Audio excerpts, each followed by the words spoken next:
तो hello guys, आप देख सकते हो हम आ चुके हैं हमारे फार्म पे। और ये मेरा पहला व्लॉग है।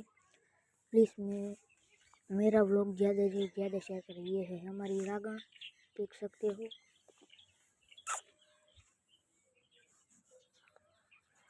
और हमारे फार्म पे माटी नकवाई हुई है, ये देख सकते हो। ये है हमारा भीम, ये है हमारा भीम, देख सकते हो। ये है हमारी बॉडी, देख सकते हो। ये रही बॉडी।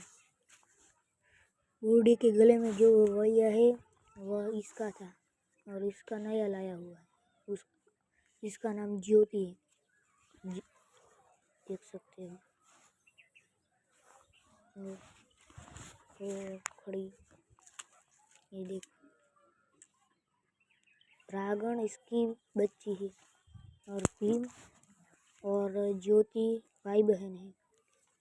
भीम और ज्योति की माँ रागण है, रागण की माँ बॉडी है, देख सकते हो हमारा फार्म।